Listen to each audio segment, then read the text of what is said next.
how do you change and what do you change to when all you've ever known, all you've ever been schooled with, all you've ever been taught, the values and everything is over here. And I'm saying I need to shift because all of this doesn't make any sense anymore. And so now here I am sitting in SEG and I got two balloons, 8 grams of Coke, right? And I pop these things open and I got them on my desk. I just start hitting.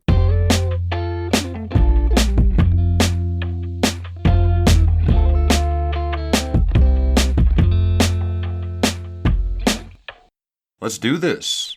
I'm Ben Boyce, and today is the second episode of the Dr. Junkie Show series that's covering justice-impacted people who have managed to overcome the enormous obstacles to their success and accomplish some really cool shit.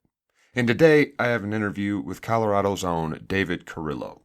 David caught a life sentence before he was 20, so a lot of his story takes place in prison.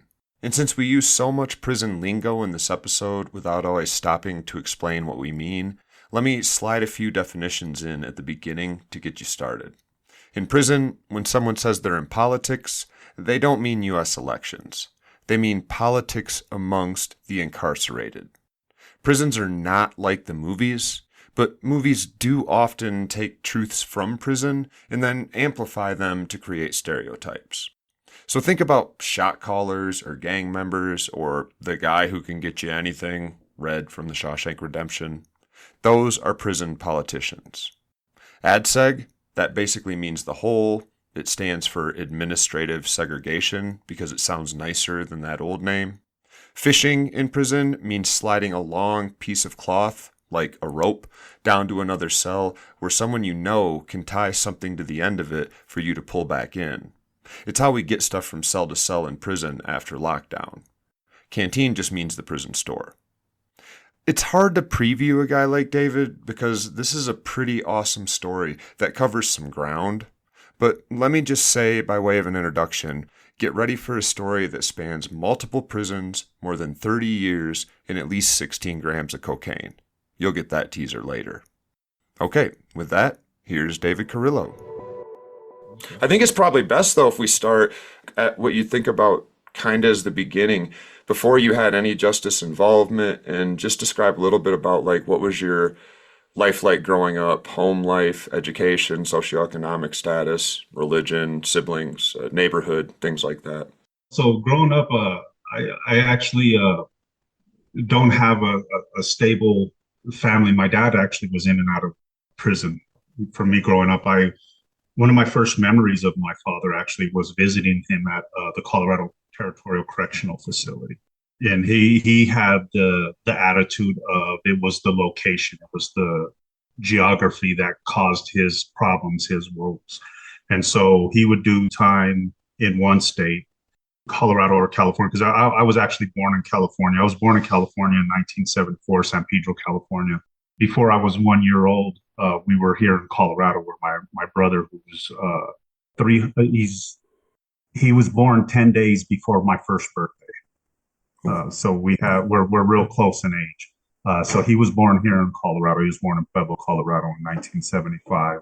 And so what would happen is my dad would get in trouble, robberies, stuff like that. And he would get locked up for a year or 2 years, because back then you kind of had to do something to go to prison, right? Back in the 70s and the early, you actually had to be a real criminal to go to prison. So, and then the time that they would get was different compared to what we get now. But anyways, he would do a year or two, he'd get out, and we'd move to another area, right? We'd be here in Colorado, and we'd get out, we'd move back to California. We'd live in San Pedro, Orange County. I've lived up and down the West Coast for the most part, Bakersfield. And then, he'd get locked up out there, get out, and that would be the thing. We'd come back here to Colorado. We'd stay in Pueblo somewhere on the east side or the south side, or, something like that, because it was always geography for him. So that was my childhood until I was probably about, I want to say maybe 11 years old, when my mom and dad finally got divorced. And when they split up, me, my brother, and my little sister ended up in foster homes. And, we became wards of the state of California. Bounced around from there, foster homes, a couple different foster homes and group homes. And then We came out here to live with our grandparents, my dad's mom and dad, for a short spell. Ended up dealing with household, home traumas that caused me and my brother to run away from home. I ended up in McLaren Hall, this juvenile. It was an interesting place. It was a social services place, a place for wards of the state. That's what we were called back then, wards of the state of California. And I was in McLaren Hall. I think it was in like 1988, and this was my first introduction to the gang lives. Ended up moving from McLaren Hall. It was to another group home, Eagleston Youth Center in Baldwin Park, California. Started getting heavier involved in the gangs and the activities there. Got kicked out of the that group home, sent back to McLaren Hall, sent to Long Beach Youth Home. Found myself, just running away, acting up, and ran away from Long Beach Youth Home and was staying on the streets of San Pedro, where my dad, who was here in Colorado at the time, sent a bus ticket for me and my brother to come back to Colorado. So my brother was in this group home in Van Nuys, California. He ran away from there, and the both of us jumped on a bus and came out here to Colorado. We came out here to move to Pueblo, Colorado, and got got in trouble right away. I remember spending my first summer here in Colorado, in Pueblo, Colorado, in PYC, the Juvenile Detention Center. I got arrested at a party, and I had a knife in my pocket. And I didn't want to give up my name, so I spent my first summer in 1990 in PYC. So I've been kind of justice involved from a very young age. Usually Yeah. when I tell my story, I use the phrase "state raised baby." I'm a state raised baby. So So can I pause on that and actually go back a little bit? You've just unpacked this connection to your culture and your immediate like social environment. Do you remember looking back what it was what drew you to that life? And you've already tagged that unlike people that don't have parents that are justice involved, when we do, just like all other kids, most of the time, mom and dad are God in the mouths of kids. Like, we really fucking think our parents are the shit. And so when you have a parent that's justice involved, you look at prison a little differently. So I'm sure that played a part in your story, but do you also remember some of the other pulls or attractions to the gang life or to the criminal underworld? Well, the gang life was really, it wasn't even the criminal underworld, right? It wasn't, I wasn't looking to be a thief or to be a drug dealer or anything, that you would think of related to any kind of criminality. It was really the sense of belonging, the unity that drew me in, having been kind of tossed around from family to family, institution to institution, state to state, right? Never having any kind of sense of belonging. That kind of drew me. And then in California, with the racial strain that goes on, even in the juvenile system, right? I mean, everything is divided up racially. You have these different groups, and if you're left standing by yourself in these places, you become the victim to everybody, basically, right? And so, in order to avoid that additional victimization, you kind of fall in line with those who are, or those who look like you, right? Those who have kind of similar backgrounds. And so that sense of belonging and unity is what drew me really to the gangs. That's what had me get with that. It was interesting. Like, I remember, call it what you will, but I knew how to do time long before I did time, because my dad would tell us stories. He would get out of prison, he would get out of jail, and he would tell us war stories about prison and jail. So it was kind of like I already knew how to conduct myself before I had ever even fathomed the idea of finding myself incarcerated. Yeah, and lots of researchers have talked about how in certain communities and certain groups of people or certain families, incarceration is like this badge of manhood that people know it's coming. And then even after you get out, this is something else you kind of hit on, that the more you went in, the more you found yourself while you were inside, and then especially when you got out, reincorporating into gang life. And I'm working on a paper right now. I think you know Jake Carlock, who is still inside right now. We just published a paper. You read it. I'm working on another one with him that's about the difference between getting out and having some sort of community to enter into, which, as we'll get to with you, was largely academia. There was like actually an open door that now you got people, now you got an institution, and you can try to get some footing there. Normally, we're getting out and walking into McDonald's or a factory or a temp station and saying, "Nice to meet you. Before we go any farther, let me tell you about like one of the worst things I ever did, just to make sure whatever job you're going to put me in, that isn't some surprise." And even if we don't have to do that because we've gotten rid of the box, it's 2024. They know the second they put us in there, it's 2 cents to run a background check nowadays, so we don't have to have the talk. So we almost always encounter looking down upon by society, people very suspicious of us. And this isn't like stigma like racism where those people should feel ashamed. As Michelle Alexander said, we convicted people are the one group in the United States that everyone has permission to hate, and we're supposed to kowtow when we get out. We're supposed to kiss the fucking ring and say, "I get it, but you know what? I'm doing the right thing now, and I've really turned it around, and I'm so sorry about this thing I did, and I'm doing everything I can to make amends." That's what the world is like to us, institutional power, and we're told, go get back in there. But there's another world where our felonies don't work against us, but they're fucking badges of honor, and they open their arms to us, and they give us bags of drugs and a pocket full of cash to get back on our feet, where the world gives us the middle finger and the boot. And that's what happens to not just, I mean, kids, it's even worse if you're a young person, but all of us. We get out and we see this massive recidivism number that people often thinks, well, it's because the right people are going to prison. They're bad people. No, it's because while we're there and when we get out, the rest of the world is cutting us off. So I like that you're including that piece of this. That was one of the things that I struggled with while I was on the inside this last time. When I went into prison. Well, let me correct that. I didn't go into prison. I caught my case at 19. I ended up, was arrested right away. So July 7th, 1993 was the last time I saw the streets. I went into jail 1993, July 7th. You were how old? I had just turned 19. Um, And we both and knew we were grown as hell back then, but isn't it wild looking back now to be like 19 is so fucking young? yeah, I was young. I thought I had all the answers, and I didn't have a clue. I thought I had it all figured out.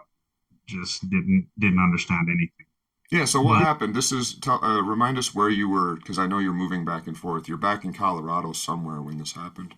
yes, I was in Pueblo, Colorado. It was June 28th, 1993, walking a couple of my friends halfway home when we came across another young man's home that we had problems with. And one thing led to another, and the individual was shot and killed in his bedroom. And I wasn't the one who pulled the trigger, but I was there that night. And so, based on the theory of complicity, I was charged with first degree murder, conspiracy to commit first degree murder, and an additional charge of contributing to the delinquency of a minor because, we were all teenagers and there was a handful of us that were under the age of 18 at the time. I was over 18 and a couple of my buddies were under 18. And so, yeah, I was hit with contributing to the delinquency of a minor, convicted of all the charges and given life without the possibility of parole sentence plus, right, plus an additional set of years on top of that. So we're going to prison at such a young age with the natural life sentence. I had the following, if you will, right? I had a lot of girls and even some of my homeboys writing me when I first filed, but those letters began to wane after a while. I remember I'd get like 5, 6 letters a day for a while I was in the county jail, and the COs in the county jail kind of jealous and mad about the fact that I was getting so much attention. They're like, I have a job, I work, and why are you getting all of this attention, right? And that was part of that draw of that lifestyle, was that sense that like I was somebody, I was Yeah. something. But then I realized pretty fast that waned pretty quick. I wasn't as somebody as something as I thought I was, because it wasn't long before all those people that professed to love me and wanted to support me and have my back and everything like that were gone, right? And sitting in those holes, sitting in segregation, administrative segregation, the facility segregation, and wondering if when the staff came by with mail if I was going to get a letter that day or not. Before Get you went that. in, were you using drugs at all, or had you struggled with addiction? I know you were still pretty No, young. actually, no. It wasn't until I got in. I had tried some drugs when I had before I had went in. I mean, I grew up around drugs. My dad was a drug addict. My mom was an alcoholic and a drug addict. Right. My stepmom, aunts, uncles. I mean, I grew up around the stuff, and I think that growing up around it actually kept me from doing it because I would watch how they reacted and acted around this stuff, right? And I kind of didn't find it very appealing. I really didn't get it.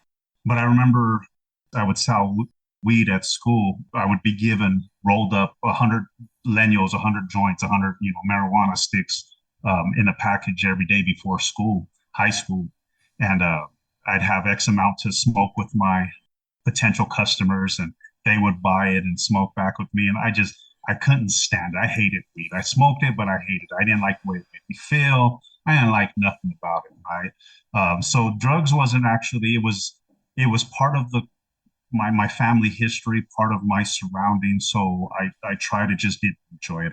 I wasn't a big drinker because again, everybody would start drinking and then the stupid stuff would happen, right? And I kind of was like, I needed to be clear headed when all the dumb stuff was about to happen, especially with that gang lifestyle. So, but when I went into prison, and this is funny because it's part of the prison culture.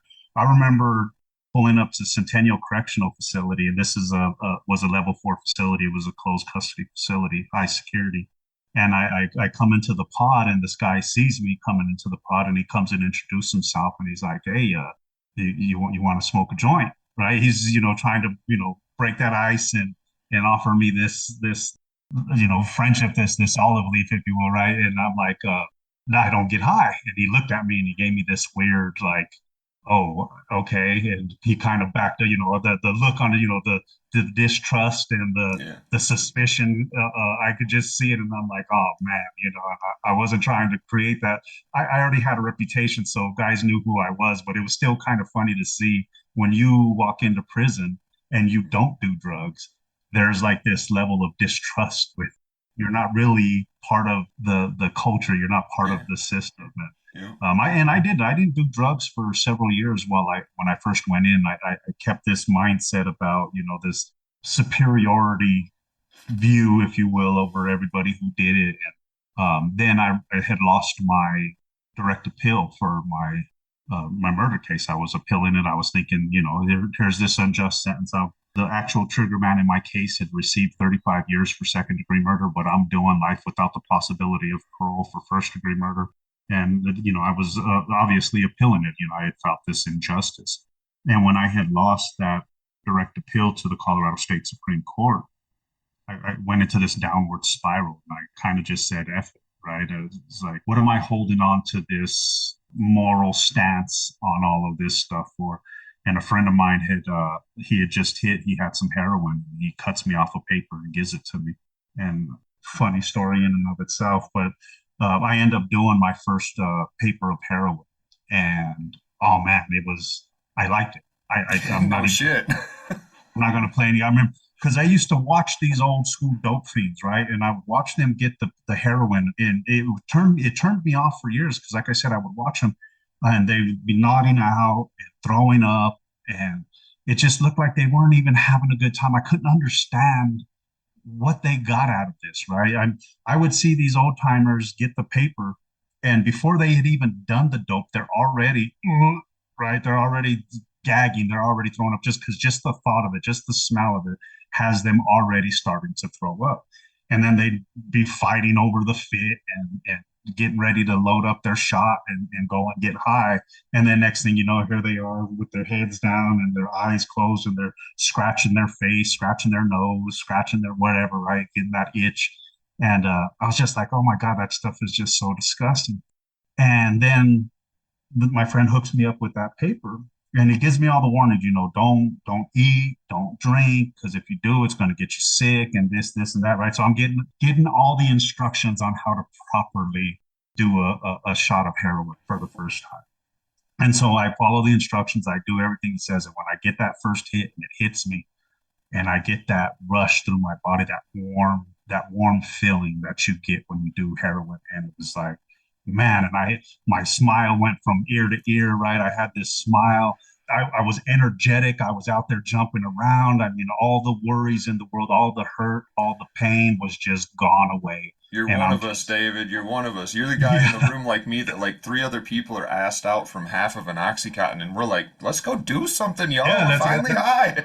that was me. I was that guy that was bouncing off of the walls after doing a shot of heroin. So Me I too. loved it. It became my drug of choice while I was inside. I did the coke. I tried the coke. I didn't really care for the coke, but the coke again, it was just something to do, right? But the heroin, that was my stuff. That's what I enjoyed doing while I was inside. And once I broke the ice with the heroin, like I said, coke was next. I tried speed. Didn't care for the speed. I still don't get speed. I did a blast of speed for the first time when I was in Buena Vista correctional facility, and this place is locked down all the time. I mean, it's just it's they called it the Thunderdome, right? It was Gladiator School for Colorado. I'm up for like 3 days. Right? I can't sleep. I can't sleep at all. But I don't have like the high like Coke gives you, right? When you do that first blast of Coke and you get that ear ringer. If anybody who's ever done Coke understands what that ear ringer is, that right there, I was like, oh man, that's a heck of a rush, right? And Yeah. but I do the meth and I don't get that same About two feeling. seconds, and then you get Yeah, 3 days. I'm with you, same thing. Like, what yeah, the fuck are people into this for? And then my wife likes the speed and doesn't like heroin, so maybe that's why we're yin and yang or something. yeah. So I do, but I did the math, I did the speed, and I'm up for 3 days, and for 3 nights, I'm a hard time in it. I'm depressed as all could be. I mean, I'm writing hate letters to everybody, right? Because I'm so just depressed. I'm glad I didn't mail any of these things out, mind you. But for 3 days, I'm up at night, and I'm just like, how do I end this thing? So I didn't care for the speed, but coke, heroin, the pills, the medication that would come in. I did everything that I was able to get a hold of. I mean, we even experimented with they stopped selling them now, but they used to sell Sucrets, the cough drops. Yeah. And believe it or not, you can get high off of Sucrets. I mean, this is the sad thing about prison life, right? When you're trying to find something to change your state of mind, right? Alter the reality, the pain and everything. You look to everything. Yeah. And so somebody had figured out you melt down a bag of Sucrets, cough drops, and drink it, you are going to experience an alternate reality like nothing you've ever experienced Yeah. before. Trippin' And C's, I think, is what it was called. Two kinds of cold medicine started with C's in the 90s. So yeah, we'd go steal a whole pack of them and take yeah, like half the pack each. And yeah, I never liked that much either looking back, but like at the time, same with in prison, like, well, you sometimes are a little limited on what you can get access to. yeah. If it happens to be a dry season where something's not coming in, Yeah. and here's what you can get, and so yeah, I experimented with all of that type of stuff. Wow. And Just as an aside, and one of my friends writes for Filter Magazine, which is like a drug and incarceration magazine. And she was in prison in, why am I spacing? Oh, Georgia. And it said that for the beginning, all the way almost to the end of the pandemic, bug killer was really popular because people can spray it on, like you're talking about, spray it on paper, let it dry.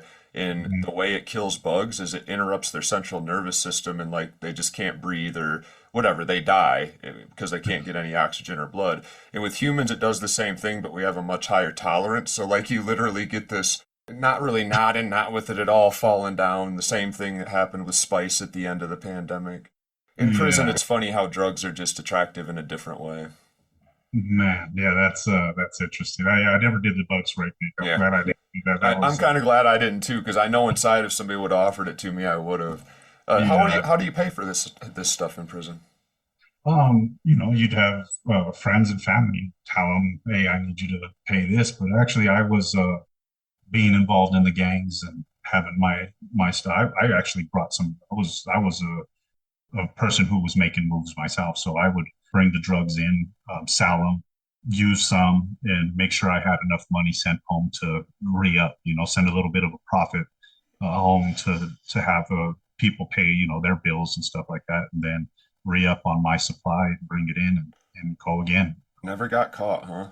Or did you? No, I got caught. Actually, Okay. I did get caught. I got caught once. I was at Ordway, Ark Valley, here in Colorado, and I was I had brought in 16 grams of Coke, and the person who brought them to me had brought them in four balloons. So if you can imagine 4 grams of Coke in a balloon, it was like a jawbreaker. And so the person gives me the potato chip bag with these four balloons in it, and I put one in my mouth, getting ready to swallow it. And I look up at her and I'm like, what the hell, right? And what am I going to do? I mean, I'm not giving it back and telling her go repackage it and come next week, right?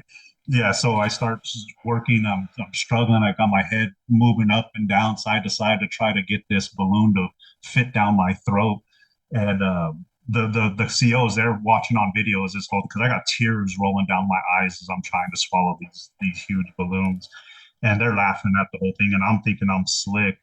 And what ends up happening is after I get all four of them down, my friend tells me, "Hey, you might want to go back and get those up right away."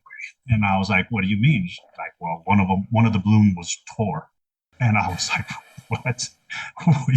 You just gave me 16 grams of Coke, 4 grams of Coke in each balloon. One of the balloons is tore. Do you not understand 1 gram would kill me, let alone 4 grams?" Yeah. So I got to get up now and I go end the visit, and getting ready to strip out to, for the visit. Cause, before and after the visits, you got to strip out and everything like that. And instead of stripping me out right away, the cop cuffs me up. CO cuffs me up, and I'm like, "What's going on?" He's like, "Well, we're gonna dry cell, And I'm like, "For what? I don't have nothing, Yeah, right? dry I'm denied." cell. Just so listeners know, it's what it sounds like. It's a cell with no water, no toilet, no nothing. No, yeah, no anything. And this was the way that they treated us at this time was pretty barbaric, if you will. But this is what they did. They wanted to make sure that they caught the drugs. So they take me into this room. There's no toilet, no cell, no bed, no anything. It's just a regular plastic chair. They put me in a jumpsuit. They shackle me, cuff me with the belly chains, and they also duct tape the wrists and the ankles so nothing can be brought out. And then they had a bucket with a stool over the bucket, right, with the bag. So anytime I had to go to the bathroom, I had to go to the bathroom in that bucket. And so for several days, nothing came, nothing had passed, and then finally one passed, and I'm just like, "Oh man!"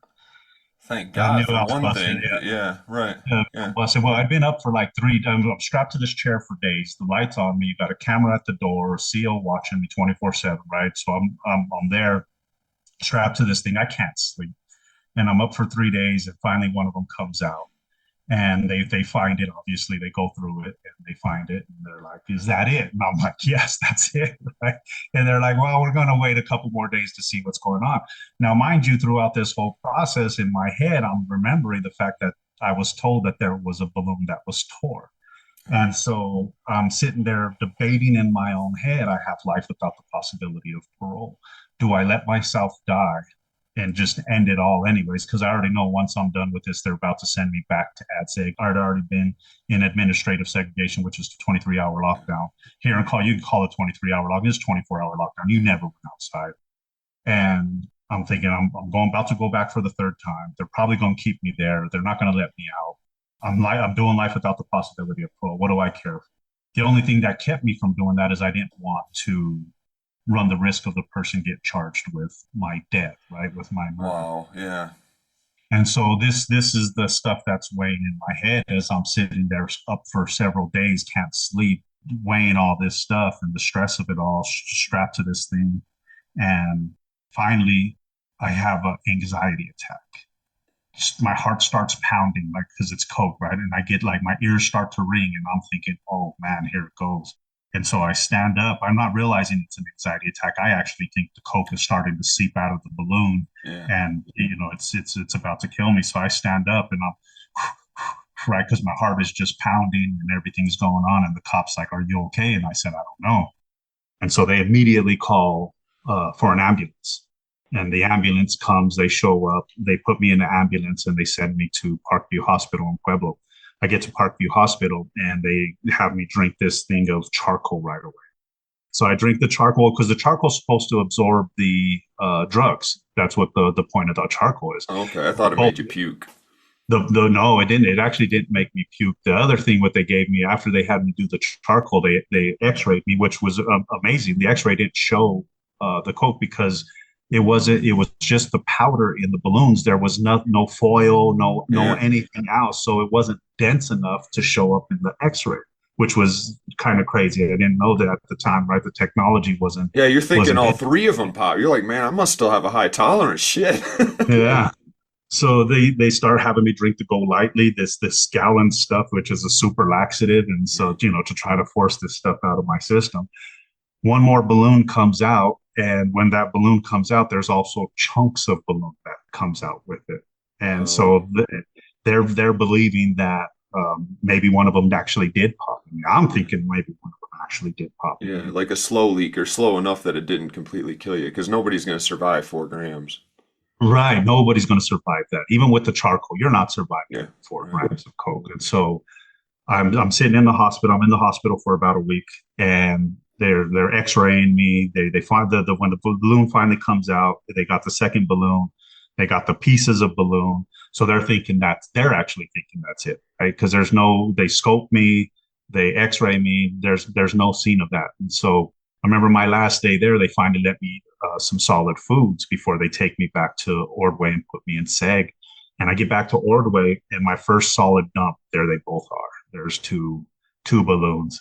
And so now here I am sitting in SEG, and I got two balloons, 8 grams of coke, right? And I pop these things open, and I got them on my desk, and I just start hitting, and I almost killed myself as soon as I got back from the hospital, almost OD, because I'm just sitting there doing line after line, bump after bump, and it's just like, oh my goodness, how I didn't die that night is something wild. This was 2001 actually, because I remember it was when it was right after 9/11, right after the towers that came down in 2001. And AdSeg, so no TV, no radio, no fucking book. You're doing blow and you got Yeah, nothing. You don't even have a pencil to scrawl some shit on yeah. the wall. Oh my God. That's a So good drug story.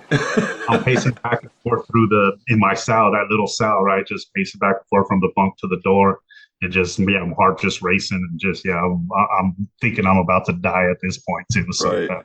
afterwards, they have my hearing, and they decide to ad seg me and put me back in the Colorado State Penitentiary for the third time. And this is actually where I had my kind of awakening, my epiphany, where things needed to change. We almost are at what we could say is like a breaking point's got to come up because the second half of this story is very different from the first. So you've had this early life you've described that basically set you up, if however you want to word it. It's not that we don't take accountability, but I often use this example with my students where I say, if I handed you a baby that was freshly born baby and said, unless you can get this kid to think that it's okay and a good thing to steal from people by the time they're 14, I'm going to blow up the whole planet. I bet you could figure out some really good ways to train a kid in a way or to make their environment. And we've all heard stories of people that do things that were like, what? And then we hear about their youth and it suddenly Yeah. makes sense. So your youth is sort of this mold of the school to prison pipeline, as it's called in research. And then you get to prison and you take the route that a lot of people do. What's often the logical choice is get involved in politics. At times you're involved in the drug game a little bit. You're getting write-ups at different times. And then something changed along the way. Do you remember what it was, or Oh, was it a thing? absolutely. I remember. I've told this story a few times. I remember I was hungry. I'm sitting in CSP, and I run out of my canteen because you're only allowed a limited amount of canteen that you can order, right? I think it was like $20 at the time, and which doesn't go very far. And so I ran out of my food, and I'm sitting in that cell because when you're in that cell, I mean, you get bored hungry, right? And so I'm hungry, and I'm sitting in my cell, and I holler up at one of my friends, and I said, "Hey, man, you got anything to eat?" He's like, "Yeah." He goes, "I'll send you a granola bar." I said, "Cool." So he shoots out the fishing line, right? So I get my fishing line, he sends out his fishing line, and on the concrete floor, pulling in my fishing line, this cold sow, and it kind of hits me. I'm thinking to myself, oh my God, this is it right here. This is the best this life has to offer me. I'm highly involved in the politics. I'm involved in the gangs. My reputation is good at the time. Everybody knows who I am throughout the system. Right? You say my name in the Colorado system, people know who I am. And in CSP, you know, the ironic thing about being in administrative segregation is this is a badge of honor as well, right? And so when you're sitting there in administrative segregation, that's it. Your reputation is solidified. You're notorious. You're this. You're that. And I'm sitting there thinking, oh my God, this is the best this world has to offer. I'm at the top of my game, and here I am on my hands and knees on this cold concrete floor in this cold South, fishing in a crushed up granola bar because I'm hungry. This is it. This is the best I have to offer the people I claim to love, right? My friends, my homies, my partners. Because if they're not right here with me in one of these cold concrete tombs, then they're really not about it. They're not part of the real game. You know, they're not a true convict. And I'm like, no, this can't be right. You know, something's got to be different about this whole life. There's got to be more to this.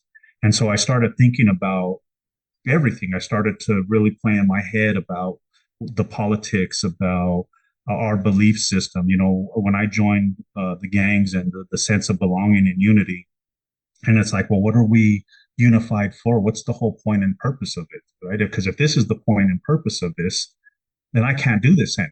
I don't want to be in here anymore. I don't want to be an ad seg. I don't want to be serving life without the possibility of parole. So why would I put another person who I profess to love in a situation that's going to put them where I don't want to be? None of that stuff was making any sense to me anymore. And I knew that something had to change. And I really understood it. I don't know how I understood it, but I finally got it that it had to change with me.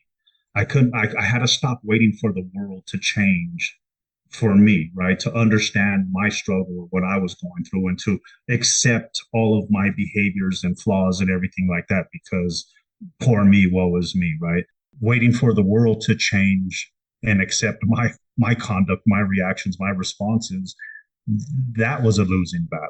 And so the only thing that could change is me, the way that I thought, the way that I saw the world, right? My whole perspective, my whole paradigm had to change. And it wasn't easy. I mean, it didn't change overnight, but those thoughts, right? Those realizations, those ahas about the reality of the politics and the drug life and the prison life and everything like that just started to scream so loudly I couldn't ignore them anymore. And I remember I actually did make it out of CSP after on that third trip, and I ended up back at Buena Vista at the Thunderdome. And when I get there, I was still, you know, it was automatic, right? I mean, I had been conditioned with this life for so long that I still was able to manage myself at that political level within the system, and still caught up in these things. And I'm having this dissonance, right? Because I'm wanting to change, but it's like, well, how do you change and what do you change to when all you've ever known, all you've ever been schooled with, all you've ever been taught, the values and everything is over here. And I'm saying I need to shift because all of this doesn't make any sense anymore. But where do I go? What do I do? Right. And that was a huge obstacle for years. I finally did start to get into education. My first educational experience was with Blackstone Institute. I mean, I had gotten my GED in Lookout when I was in juvenile on Lookout, but Blackstone Institute, I'd found this correspondence course that was supposed to teach me how to be a paralegal, which was real critical to me at the time because I'm still wanting to fight my case. I'm still wanting to get out of prison. So I wanted to understand how the laws worked in order to be able to understand what the heck was going on with me, right? When I'm talking to my attorneys and everything like that, to understand what's actually being said when I'm in court, to understand what the processes are and what's really going on with all this. And so I did the Blackstone course. I completed that, and I remember getting my diploma. They didn't let me keep it, but I remember the case manager called me in and showed me my little certificate diploma from Blackstone, and it had the little gold seal thing on it, right? My name, bold letters, and I was just like, man, that was the first sense of pride that I had felt in a very, very long time. Did you notice it? Sort of a weird aside question, but I studied drugs a lot. I focus on them a lot. And heroin, like you mentioned earlier, we're both people that when we tried cocaine, we were like, eh. But when we tried opioids or heroin, we were like, whoa. And if you trace back to our youth, this is true with almost all addicted people. The specific substances they're drawn to, knowing what they do in the brain can tell you a little bit about why the person was so drawn to that. And heroin is essentially the metaphor of your mom patting you on the head and saying, I am so proud of you. You are so awesome. This thing you just did. And I remember when I started getting good grades or degrees, it isn't heroin. Heroin is an 11, right? But it was the same experience. And I started to like sublimate, replace this thing that I had gone overboard on heroin with. We may share this experience moving forward because you sort of leaned into academia, but to realize that that patches some of the same holes in my brain, for lack of a better term, or it fires those same neural pathways. Understanding that helped me understand a lot about why I'd struggled with the drugs I struggled with.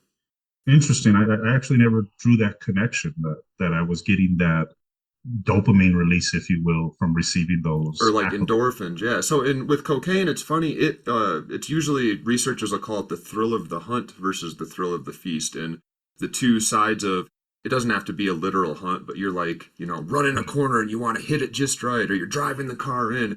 That's a good feeling when you're writing the paper, when you're teaching the class. And then there's this other good feeling that's very distinct that's after, it's actually your dopamine goes down in many ways. Sometimes there's a secondary effect that reboosts it, but when your endorphins kick in, it's I can relax. And cocaine is more akin to when you're excited about doing some fucking awesome shit, right? Like, and a lot of us never struggled with that as kids. Like, I love doing burnouts. I'd be out on my bike every day going over jumps and stuff. But what I always struggled with is feeling like I was jumping and being awesome. I always had friends that were more athletic or could write better or were more religious or whose parents seemed to give them the sort of good job stuff that I didn't feel like I was getting. So when I tried cocaine, I eventually got hooked on it because when you're on heroin, you just start adding whatever eventually, and then you're addicted to that too. But I was always like, take it or leave cocaine, and looking back and realizing, well, I've never had a hard time. Like, if we get an inch of snow, I'll go right in the middle of my street and do 5 different donuts, and I get it making that happen in my brain. But when it comes to being like, you did it, Ben, I do have a problem making that happen in my brain. Yeah, yeah. Anyway, that's a total tangent, but it's worth flagging as we go by. Yeah, no, that's interesting. Because once I got that first certificate, right, like that triggered everything. I had to get the next one, and I had to get the next one. Chasing the dragon, if you will, right? Yeah. Yep. So I finished my associate or my paralegal thing, and they had a couple college classes come in through Colorado Mountain College, and so I immediately signed up with those. I was. And these are all we should have said this before, but you mentioned. Territorial. By this point, were you back at Territorial? No, I hadn't gotten to Territorial. So you're still at Buena Vista. Okay. Yeah, so I'm kind of walking that fence, if you will, that metaphorical fence where I'm trying to balance the political life with the academic life, right? With the change that I want to make. I want to make these changes in my life, and I'm trying to balance the two, and it doesn't work. It really don't. You have to jump off that goddamn fence. You can't. It's hard, you can't man. balance it. Yeah, there's no balancing act with that. Because and I'll tell you, I was still involved, right? I was still in fights. I was still involved in a lot of the different things that were going on. Actually, I was still even getting high at the time. I hadn't quit getting high yet. And then a big riot had broken out in 2007 at Buena Vista. It was a massive riot that lasted actually months. Every time they opened up the door, it was on again.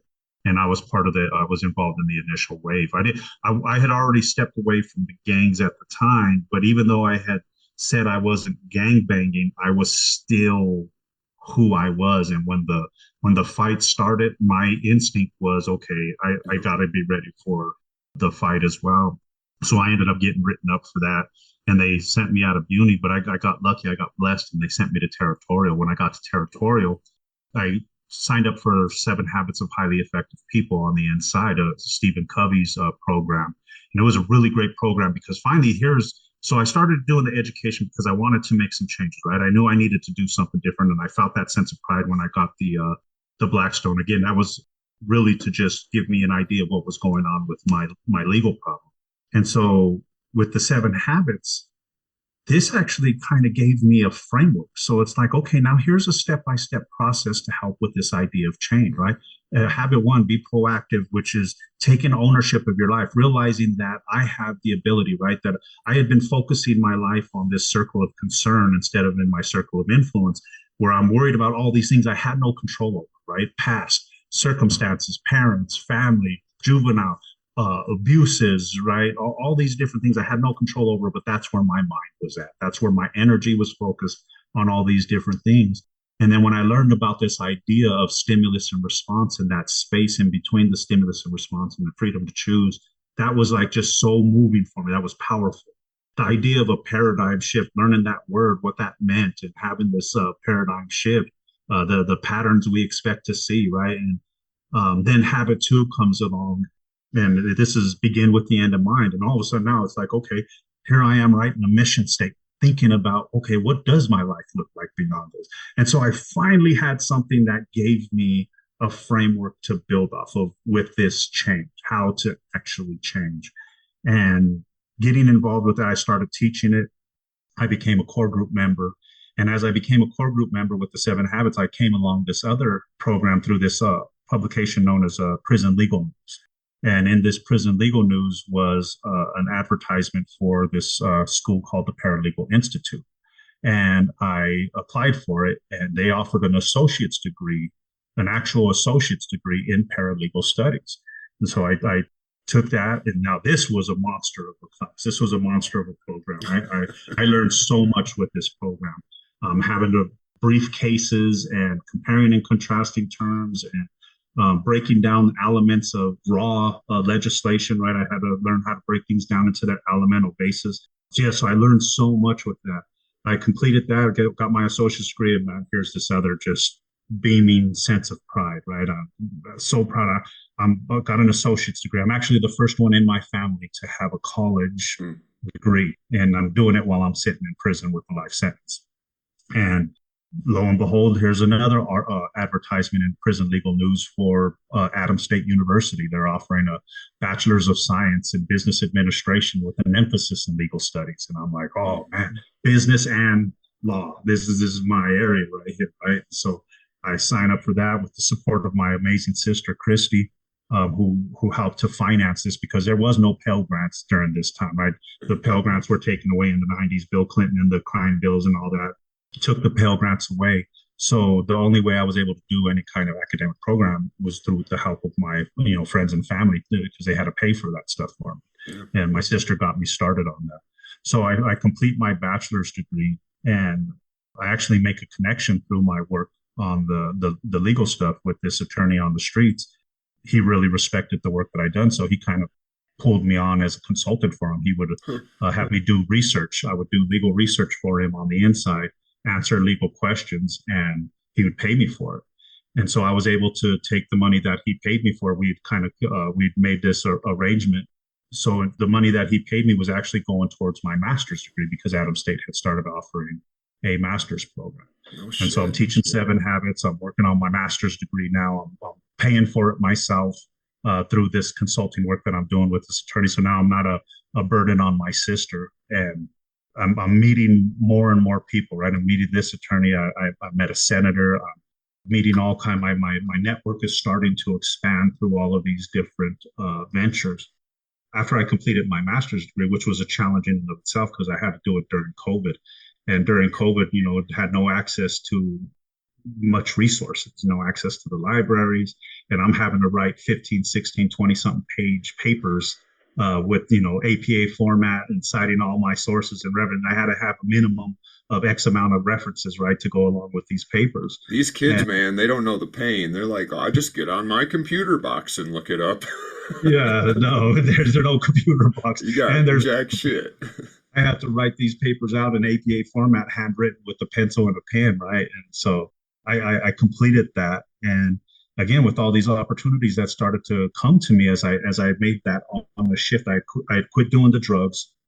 I had completely stopped doing the drugs about, I would say my last taste of any kind of drug was in 2008.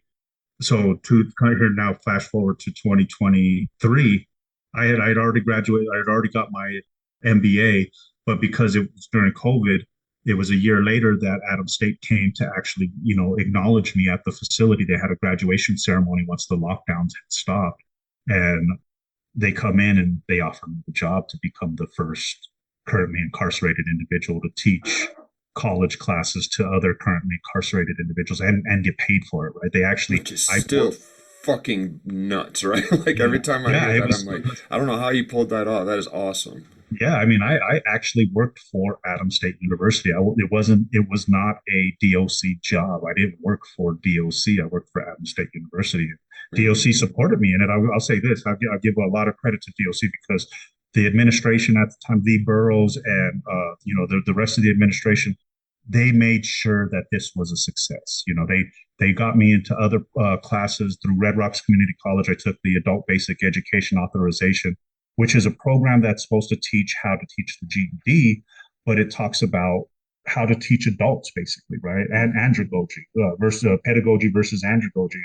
I'm learning these terms and learning the difference between working with adult students as opposed to children, right? And yeah, so it sets me up completely. DOC, they're like, okay, we're gonna do this, we're gonna do this right, and so they made me do this training to go along with it.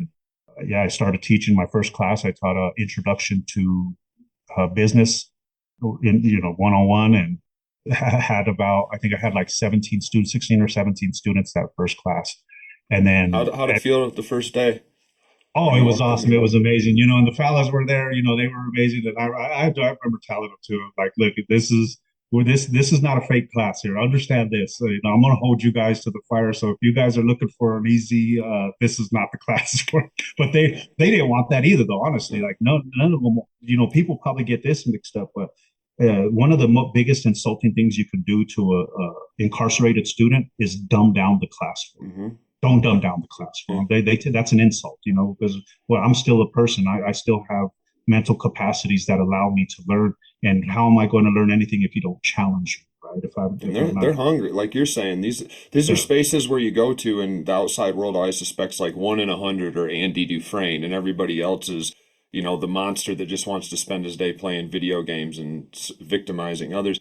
I'm telling you, you get in here, and every fucking student has read the assigned article. Most of them have something to offer if you can crack the ice, and they really want to understand it. Jordan, who yeah, Jordan Morris is going to come on Jordan in a couple Morris. of weeks, but he had talked about I had assigned Foucault at one point, and he told me last week he was in his cell at one point. It was throwing the fucking paper around. He's like, God damn this Foucault. But by the time the whole class got together and read it, he remembers that story and could tell me now what the hell Big Head Foucault was talking about and why people read Mhm. him. And there's something to that identity formation, and that high you're talking about comes when you are like, what is this difficult? And then you start to solve it, and suddenly the riddle that everybody else is looking at, like, I don't know what this guy's saying, you can tell them. If you're out on the yard, they can come ask you, like, what the fuck is Foucault talking about with this panopticon stuff? Right?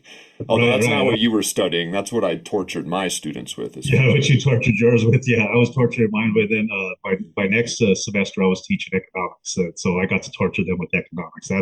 That's a course that I had actually. When I tell some of my attorney friends that I teach economics, they cringe.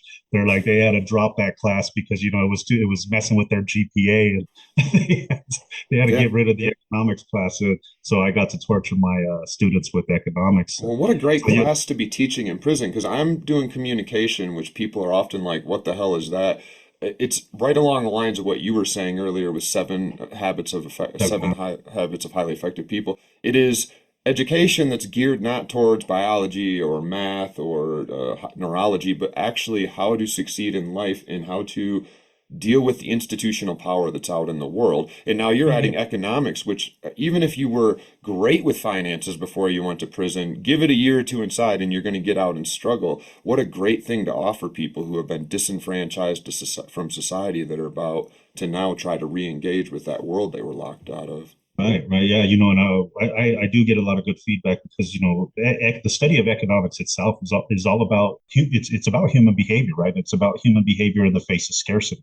Yeah. And so we have these limited resources, and when you start to understand the idea of how do you make choices and decisions in the face of what's available to you, right? What Yeah. you have at your arm's reach, and what decisions you make, and the study of that is pretty amazing. It's pretty fascinating, and so to get the ahas from my students Yeah. is fun for me, right? Is Yeah. to see them get that. But I did. So my second semester teaching on the inside, I began teaching economics, and I was getting ready to start my third semester, and I was tasked with three classes. I was going to teach Introduction to Business, micro principles of microeconomics and principles of macroeconomics. Right, and so I was prepared the curriculum, wrote the syllabus, I had everything set up, getting ready to teach, and the governor grants me clemency. Mm. And so 2023, December 22nd, 2023, I get the news that I'm going to be going home, right? I'm going to be getting out. I Completely remember, unexpected, or was there any? well, there was a lot of hope, right? So there were a lot of indicators that it was going to be a positive decision for me, but nothing's ever guaranteed, you know. And so my petition had actually been up there for a couple of years, and you know, when it's going that long, you don't know what's happening. And they did have a meeting. Actually, several of my friends, Rule Hunt, Dave Coleman, Patrick Perico, Jeff Carney, actually with the Franklin Covey organization, met with the governor's office on my behalf. They had a whole meeting with the legal team of the governor's office. That was a good indicator that things were going good. But again, still, this had happened months before, and I'm still waiting. And here comes Christmas, December 22nd, and I get a note from the Thursday, the 21st. I get a message from my case manager, and she says, "You have a clemency interview in my office on the 22nd at 9 o'clock in the morning." And I'm like, a clemency interview. Okay. I don't know of anybody who had gotten a clemency interview before. So I'm sitting there thinking in my mind that night, I couldn't sleep. Thursday night, I couldn't sleep because I'm like, what are they going to ask me? Right? How am I going to come off? Am I going to come off aggressive? Am I going to come off sincere? Am I going to say something that just completely derails myself unintentionally? Right. I mean, all the negative possibilities are going through my head. And apparently my case manager was experiencing the same thing because she had my back. She supported me completely with this clemency. So that night she was worried about that as well because she didn't know if they were going to ask her anything. And would she say something that would derail this process when she wants me to get this? And so the Zoom meeting happens, and these three ladies from the governor's office get on, and one of them starts to speak, and she just cuts straight to the chase. She says, "Hi, Mr. Carrillo." She goes, "We just wanted to contact you ourselves and let you know that the governor has granted your petition for clemency.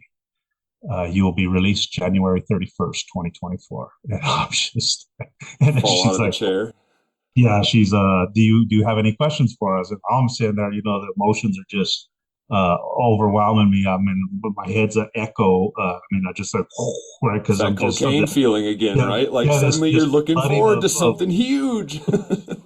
and I finally get my senses about myself, and the only thing I could even think to ask is, do I need to put in a parole plan?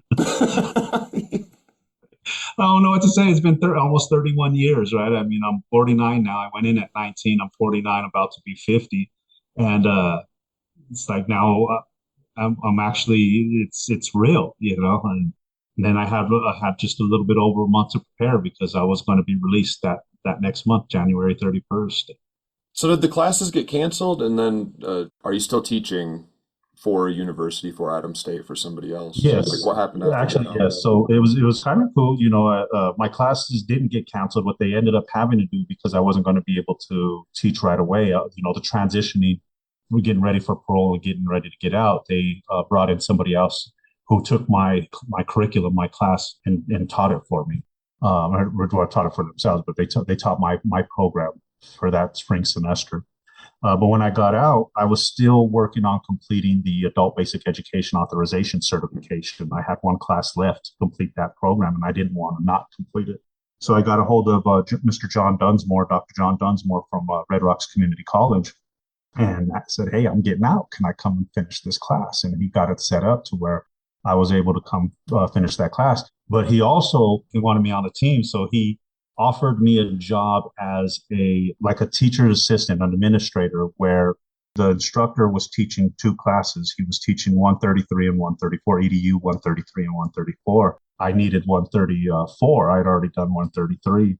And so I got to take 134 and then work with 133 as a teacher's assistant, basically. And so that was my first job on the outside, working with that First on the job on the academic. outside after 30 years inside is for a university essentially as an educator, huh?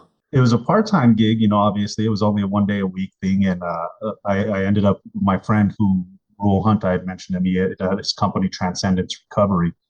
He hired me as his director of operations and a peer coach. So I worked for my friend Rule with Transcendence Recovery.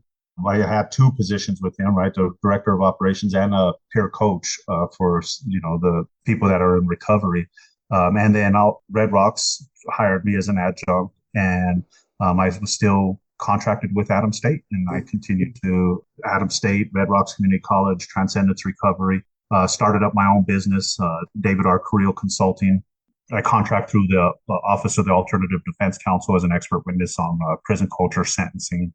I also look to gain clientele for as consultant on plea bargains, right? I want to come in and provide a full analysis of what a plea bargain actually looks like when somebody is taking a plea deal. This is something that's dear to me as well, helping people understand what it is they're actually getting themselves into when they take a plea bargain. Spoke at Washington, D.C. with JFF Horizons on higher education in prison. I'm a fellow with Rockwood Leadership, Ascendium, for leadership in higher education in prisons. I got to go to Wisconsin and see the Great Lakes for one of the Great Lakes for the first time, Lake Michigan, that I was able to see. So that was an awesome experience. That's my home lake. I grew up in Michigan. Yeah, and now I'm working on making sure I get my cover letter put together real nice for CU Denver there. So get involved with you all at University of Colorado Denver. I know there's hiring us convicted felons left and right, and then it sounds like you might end up even doing some presentations with us in New Orleans if things go right about prison that education. would be lovely.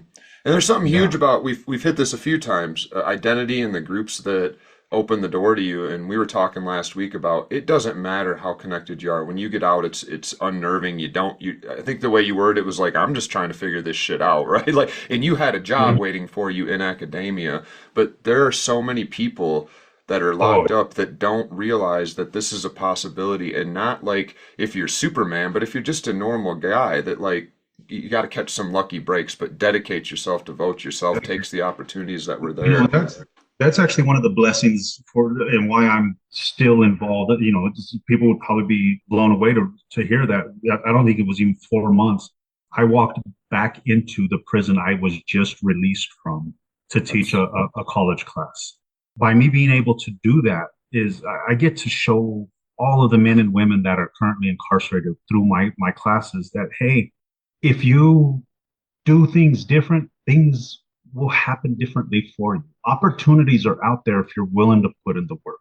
Here I am, and they all knew me from my early reputation of being involved in the gangs, being involved in the drugs, in and out of segregation, in and out of AdSeg, to becoming this core group member with the 7 Habits, right? Teaching college classes, teaching cognitive renewal classes, just educating myself and doing different things, being involved in so many different stuff, building out my network to the point to where they opened the door for a lifer, for a young gangbanger who grew up in the system. They opened up the door for that person. Yeah. And if they can open up the door for me, if them doors can open up for me, why can't they open up for anybody else? What does it take?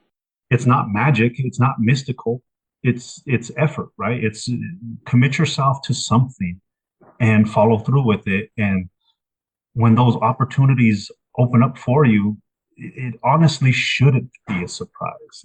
As much of a surprise as it is for people, it shouldn't be, because those opportunities are there. We just got to get the credentials for it, right? We got to get the experience. We got to get the skill set, both the hard and the soft skills to bring to the table, and voila.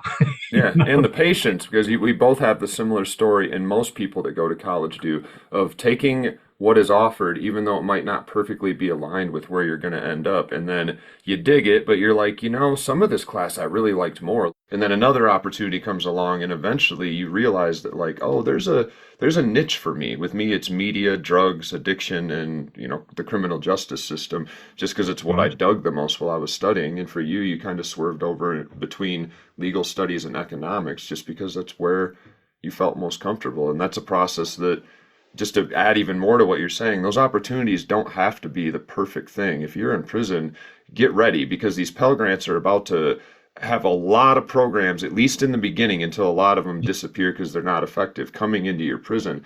Jump into what you can jump into and just start showing the people in charge that you're one of the people to let out. Absolutely. Take every class you can get and develop them, just build up on them skills. Yeah. You never know when that stuff's going to come in handy.